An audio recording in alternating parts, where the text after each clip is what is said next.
So, a while ago, I uploaded a video asking if indie games were really the future for the games industry. I showed some concerns about how indie games very frequently follow all of the same trends, and there were very few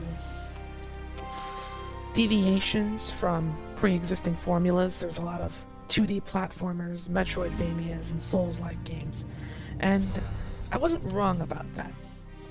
But I had no idea that all I really had to do was follow some more people on Twitter and they'd bring the answer to me. I'm much more open to the idea of indie games taking over the industry on a much larger scale because I have lately been on a spree of finding excellent games that scratch particular itches that previously I would have had to leave unfulfilled. The particular itch in question for today happens to come in the form of Fire Emblem. You see, before Nintendo went off the deep end, I was actually a pretty big fan of the Fire Emblem series. My favorite being Radiant Dawn on the Wii. But I'm a big fan of tactics RPGs in general. I like Final Fantasy Tactics, Disgaea, etc. And I was looking for something sort of like that. But I wanted a tactical game with something, akin to Fire Emblem, but I didn't want to play it on one of those god-awful hasbro toys. That's where Symphony of War comes in.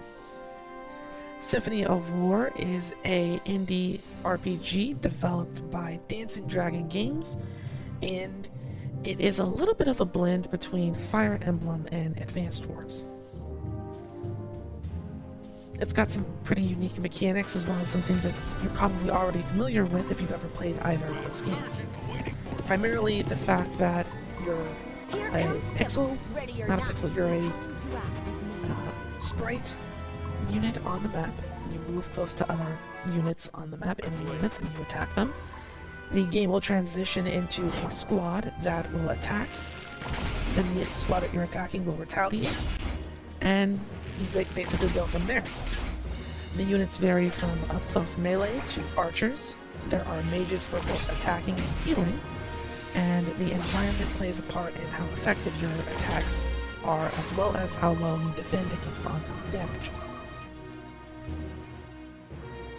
What makes this particularly interesting, or this system particularly interesting, is the fact that, unlike some of the other tactical RPGs that try to do this, in order for a unit to be fully defeated in battle, all of the members of the squad have to be killed. So if there's even one member, regardless of what their type is, alive in the squad, they can still be moved as a unit in the map at large. So you have a situation where you can mix and match different unit types in the squad, and that will affect the unit as a whole.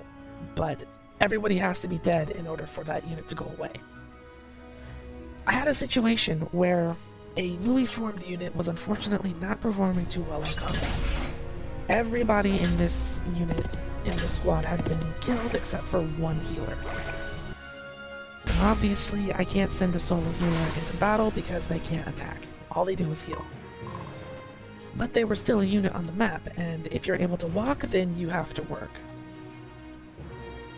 A strategy came into mind almost immediately, in that I had the other units handle combat as they expanded outward, and this solo healer would spend their turn taking key strategic points like mines and towns, and this worked excellent. As you can imagine, having everybody in your squad killed pretty much made the morale as low as it could possibly go. Morale is very important because that again affects stuff like your stats, how far you can move, how effective your attacks are, and things of that nature.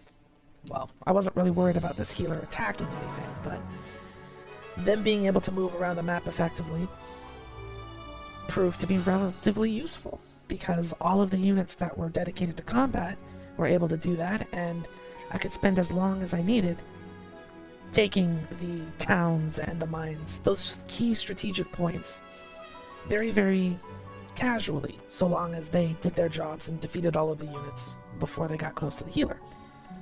And it worked out well. Like I said, we were able to take those key points, even one such being a temple whose function serves to revive fallen allies for a price. So after we reclaimed that, I was able to revive everybody in that healer squad. Also, it's important to note that for every objective that the healer took, the morale actually improved, even though the squad member count did not. So, by the time we got to the temple and revived all of the fallen soldiers, the morale was back up to maximum.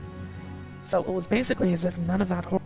Symphony of War is a very interesting take on this genre, because every single time I thought, I wonder if I can get away with this or that particular strategy, the answer was yes.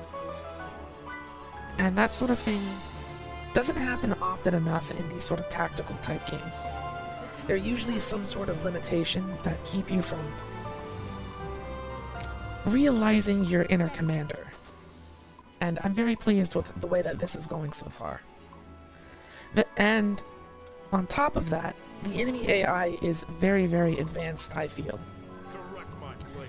You get to see their actions and their turns in real time.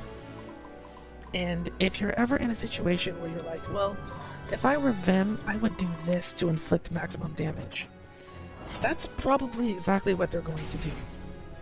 Now, I'm saying that like that's a good thing, but it can actually get pretty brutal. The same strategies that you take advantage of as a player, the AI will more than take advantage of, and it can seem a little bit frustrating. Usually in these sorts of games, whenever you lose someone in Fire Emblem or something like that, you'll get the temptation to restart the chapter or reload a save. But this game has enough mechanics that it's more often than not a good idea to let the battle play out, because there's more than enough opportunities for you to turn things around. But that being said, it's very important that you keep an eye out and you're always thinking on your toes, because if you can turn it around, they can turn it around on you. I've even seen things like bosses who in these tactic games are usually stationary and won't move unless you move to them and attack or engage them in some way.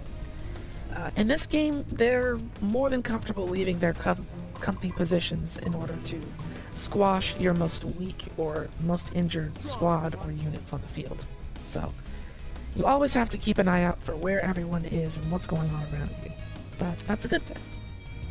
I could kind of feel myself getting smarter and smarter the more I played the game. More strategies were hatching. As for the story, it's not that bad. It goes a little something like, you're a chosen soul who was placed in a baby born in a kingdom that's being ravaged by war. Your mother died giving birth to you, and your father died as a soldier in battle somewhere, so you're an orphan.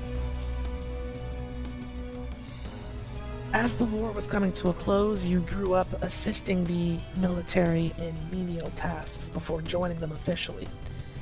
And after the war had ended, you were a officer in training or something like that. And some rebels, remnants from that previous war, were stirring up trouble as you go out as a freshly trained commander going into your first battle. And the story kind of evolves from there. Outside of battle, units who are familiar with each other have the opportunity to engage in conversations and build relationships, which I'm going to assume is going to help them in combat, or if they're together in a squad. I'm not really too sure about it. But building relationships with the different characters is incredibly important, and switching up the squads that they're in and taking advantage of the types of units that they are is all incredibly important. So it's very, very much Fire Emblem in that respect. I'm getting the feeling that there's a romance angle, but again, I'm not far enough to really know. I'll probably do another video about this once I get farther in, but I'm very by the books in that aspect. There's a lot of skill trees, or maybe it's just one skill tree. I'm not really sure, but there's a skill tree system, and it can affect things like the maximum HP of all of the units or members of your army, how far they can move, different passive abilities and things like that. So that's pretty interesting, and I'm excited to see how advanced and how in-depth that comes into play later on down the line. Symphony of War, the Nephilim Saga, is exclusively single player. Seems to have some DLC. And I'm getting the feeling that there might be room for a sequel in the future. This game came out in 2022, and at some point got a significant visual update. So I highly suggest you check it out on Steam. It's on sale until January 17th, 2025 at $9.99. And when that sale ends, it'll go up to $19.99. But so far, $20, I would definitely have spent $20 if I hadn't have gotten it on sale. It seems to be worth it. Are there any other tactical RPGs that you know of that are available on PC? If so, please let me know down in the comments, and as always, thank you so much for watching. I'll see you all in another video.